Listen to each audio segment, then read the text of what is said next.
Hey, good morning, everybody. I just wanted to come in here and do a quick message because I was doing some reflecting on the last year, and you know, we try to we give meaning to so many things. Things that we do, people that we spend time with, and most of it is subconscious. We're not really conscious of it because most of us don't really take the time to think about these things. But the more and more you do it, and you try to dissect and figure out, like, well, why do I keep going back to this job? Why do I still keep spending time with these group of people, this group of people, and going to the, like I said, that job, or going to a community group, stuff like that. It's pretty incredible what you will find. So, and through the thinking about this, I realized that we are the engineers of our life. How can I say?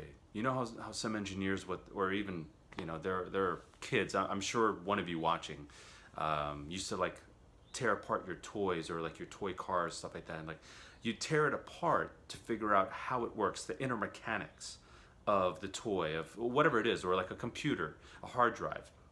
You take it apart, be like, all right, what's that, this connects to this connects to that. All right, cool. Oh, interesting. Oh, that's how this works. That's what causes the spark that does this, and this chain reaction, all that kind of stuff. So essentially, you can do that with yourself as well. For instance, I have the example of, let's talk about 2020. So the last year, I was a part of an improv group, theater, and I left at the beginning of 2020. I started removing certain things and people from my life that I felt I did not resonate with anymore, that I felt like it was time to go. It wasn't the same anymore. And that means, all right, you've reached a peak almost, and you're like, now it's time to move forward, time to move on. And that's a good thing. That's a good thing, especially you're being honest with yourself. You're being honest with yourself, because the majority of people stay in situations that they don't want to be in anymore, because they come from a lack mindset where it's like, what else do I have? Or can I really have something better? Can I have somebody better? Can I be better? Am I worthy? They question their value. And it's understandable. But when you take your power back and you say, I'm making this decision, I'm leaving because I deserve better. I feel like I deserve better. I know I deserve better. It's very powerful. It's very powerful because we all are meant to be sovereign beings. We were sovereign, but then as we were children and through certain parenting, we started losing our sense of freedom. Like, no, you can't do that. No, but I want to go play with my friends. Yeah, it's Saturday night, but you have to go to church. Well, why? They're having a barbecue and they invited me, and they're such nice people. Whatever the example is, we start losing our power as children, little by little. It seemed harmless, and you can't judge your parents for that, because they went through their own programming with their parents when they were kids. So that's why I've seen it through many parents, that they're afraid for their children. They go off and do their own thing. They don't like it at first, but then once their kids make it to a certain level, or whatever, they make it, then they're like, I knew you could do it, this and that, because they're just waiting to see if you can do it.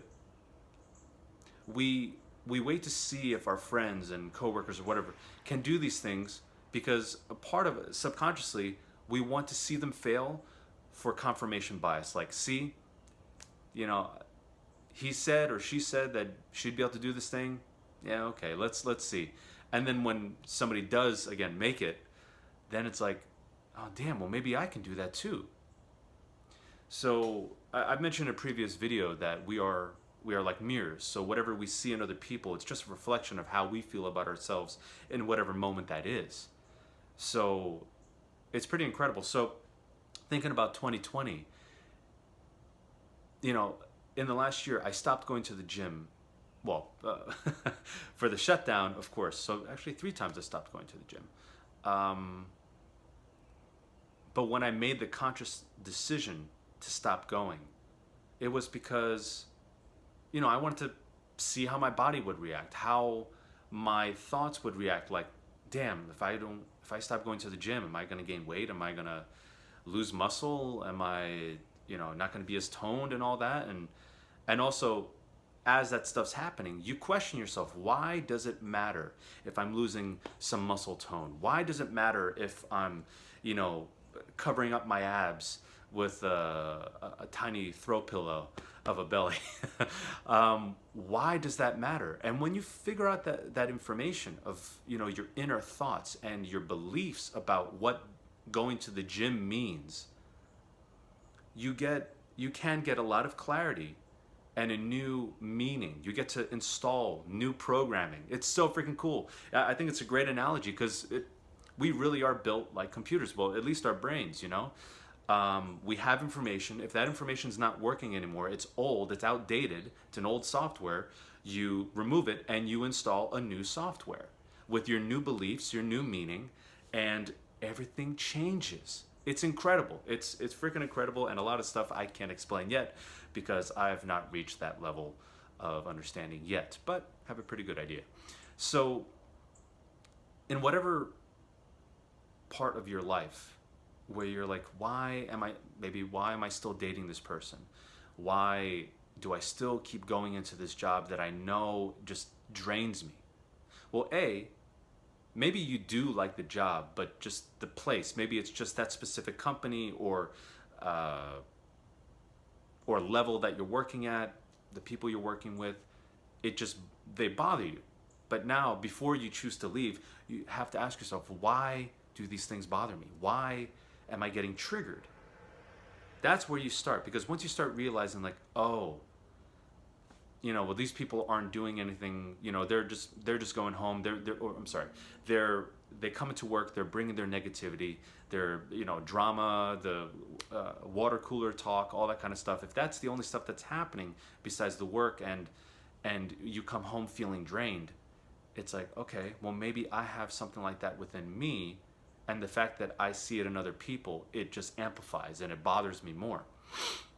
So then it's like, okay, well, if you don't want that in your life anymore, that's where you start snipping away. Maybe you ask your boss, like, hey, do you mind if I could come in only 2 days a week and then do virtual the other 3 days? There are ways of figuring it out. If it doesn't work, though, it's totally cool to remove yourself from there. And if you have fears around money, whether like, well, if I leave to take my power back because I know I deserve better and I know I could be happier, but I'm afraid that I won't be taken care of, I won't have the money. There are a lot of other ways, and I'm not going to get into them right now, but basically it's all about asking yourself, figuring out the foundation of meaning behind everything you do and the decisions you make. So you got to be honest with yourself. You create your life. You are where you are at right now because of decisions and choices you have made in the last month, in the last week, in the last decade. It's your responsibility. And that might bother you hearing that. But if you really think about it, it's really cool. It's cool when you put responsibility back on yourself. You're like, I am responsible for where I am at. Nobody else is to blame. The victim mentality has to leave because it doesn't get you anywhere. It keeps you where you are. And this place, you're not happy. So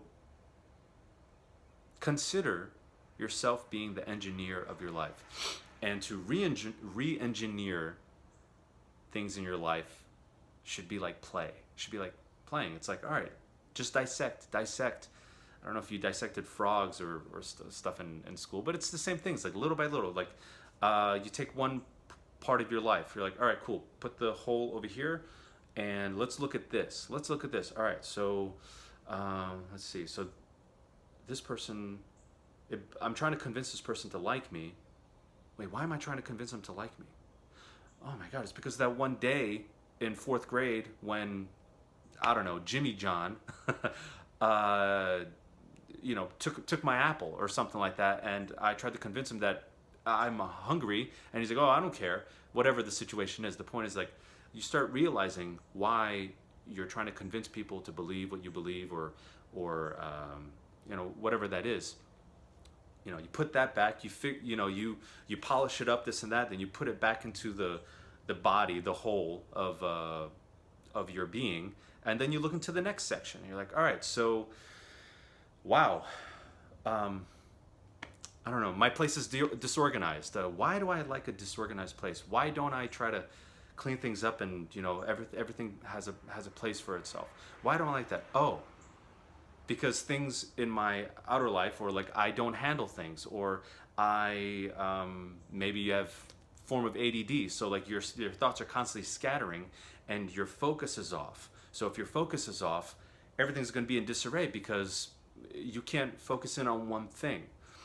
I think I'm rambling here, but the point is, bit by bit, start to dissect parts of your life that, at least for now, you're not happy with, and find out why you're not happy. And I guarantee sooner or later, maybe right in the moment, you'll figure it out. And it's a really cool thing. So be the engineer of your own life. Take care.